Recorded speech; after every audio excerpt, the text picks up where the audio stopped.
आखिर इनको इंग्लिश में क्या बोलते हैं? सैफ हमेशा लंबी टोपी ही क्यों पहनते हैं? दुनिया का सबसे खतरनाक स्नाइपर कौन था? और मुजरिम को हमेशा एक ही जैसा ड्रेस क्यों पहनाया जाता है? अगर आप इन सब का जवाब नहीं जानते हैं तो कोई बात नहीं, मैंने आपको इस वीडियो में ऐसी काफी सारी चीजों के बारे में बताया है जिनके बारे में आपको नहीं पता है। तो वीडियो को पूरा देखना ताकि आप इन सब चीजों के बारे में जान सको जिनके बारे में जानना आपके लिए बहुत ज्यादा जरूरी है। अब वीडियो को स्टार्ट करते हैं, लेकिन उससे पहले आप इस चैनल को सब्सक्राइब कर लो और बेल आइकन भी ऑन कर लेना ताकि आप इसी तरह के हर एक वीडियो को हर बार देख सको। आपने से काफी सारे लोग तो गाड़ी चलाई ही होंगे, लेकिन क्या आपको ये पता है कि गाड़ी के शीशे के ऊपर ये वार्निंग क्यों लिखी हुई होती है? दरअसल इस वार्निंग का मतलब ये होता है कि इस गाड़ी के शीशे में आप जिस चीज को देख रहे हो वो उतनी दूर नहीं होती है जितनी दूर आपको दिखाई दे रही होती है, वो उससे बहुत ज्यादा सामने होता है। यानी कि जो गाड़ी आपको साइड मिरर में दिखाई दे रहा होता है वो असल में उतना दूर नहीं होता है। अगर आप उसे पीछे मुड़कर देखोगे तो वो काफी ज्यादा सामने होगा,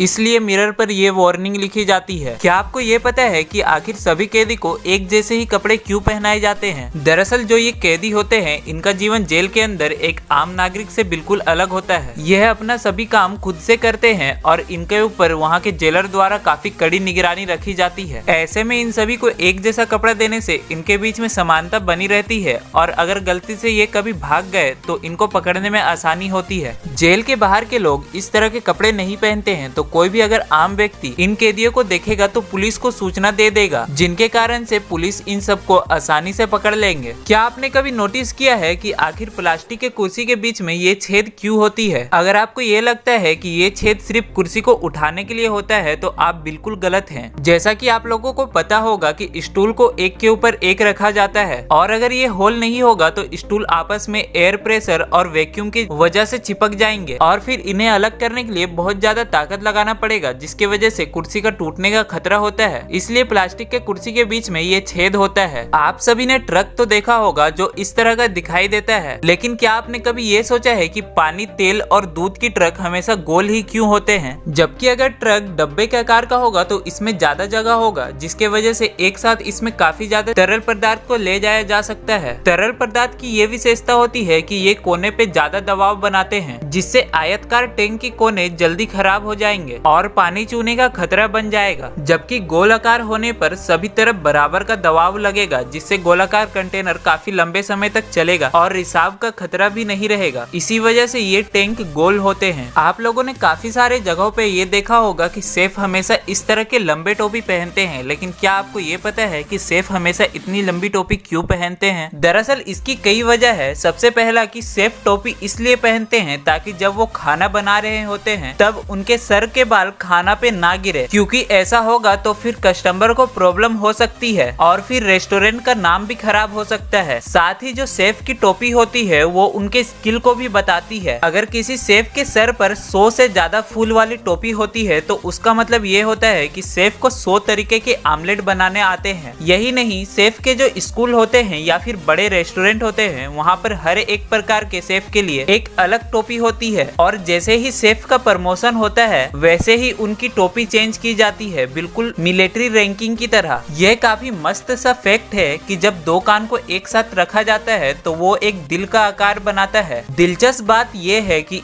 ईयर जो EAR है वो ठीक हार्ट से लिया गया है, HEART से। एक अध्ययन में ये पाया गया है कि अगर कोई व्यक्ति फ्री बैठा है और उसके सामने कोई मोबाइल फोन चला रहा है तो 98% संभावना ये होती है कि वो व्यक्ति भी अपने फोन को चेक करने के लिए आकर्षित होगा। आप लोगों ने दवाई पर ये लाइन तो देखी होगी, लेकिन दवाई पर इसका काम क्या है ये आपको नहीं पता होगा। दवाई पर जो ये सीधी लाइन बनी हुई होती है इसे डिवोर्स्ड लाइन कहा जाता है। ये इसलिए होती है कि पावर वाली दवाई को छोटी खुराक में लिया जा सके। यह है दुनिया की सबसे खतरनाक स्नाइपर। इन्होंने शीत युद्ध के दौरान 100 दिनों के भीतर 500 से ज्यादा लोगों को मारा था, जिनके वजह से इनका नाम द व्हाइट डेथ के नाम से जाना जाता है। इनका असली नाम सीमो हाया है। ये एक सैनिक थे जिन्होंने सोवियत रूस के खिलाफ युद्ध लड़ा था। फिनलैंड में काफी अजीब गरीब खेल खेले जाते हैं। जुलाई में यहाँ वाइफ कैरिंग चैंपियनशिप होती है, यानी पत्नी को पीठ पर उठाकर दौड़ने की प्रतियोगिता। इस खेल में विजेता को इनाम के रूप पर उसकी बीबी के वजन के बराबर का बियर दिया जाता है। इस खेल में डेनमार्क, हांगकांग, ऑस्ट्रेलिया और अन्य कई देश के कपल भाग लेते हैं। यदि एक मधुमक्खी आप आपको डंक मार दे तो आपके शरीर में सिहरन सी पैदा हो जाती है, लेकिन चीन के बीकीपर सी पिंग मधुमक्खी से खेलते हैं। जी हाँ, इन्होंने अपने सिर पर 3,31,000 मधुमक्खी को बैठाकर वर्ल्ड रिकॉर्ड बनाया है। क्या आप लोग ये जानते हैं कि चोकला और बेलना को इंग्लिश में क्या बोला जाता है? अगर नहीं तो जान लो कि चोकला को इंग्लिश में रोलिंग बोर्ड बोला जाता है और बेलना को इंग्लिश में रोलिंग पेन बोला जाता है। तो यहाँ पे होती है वीडियो का एंड।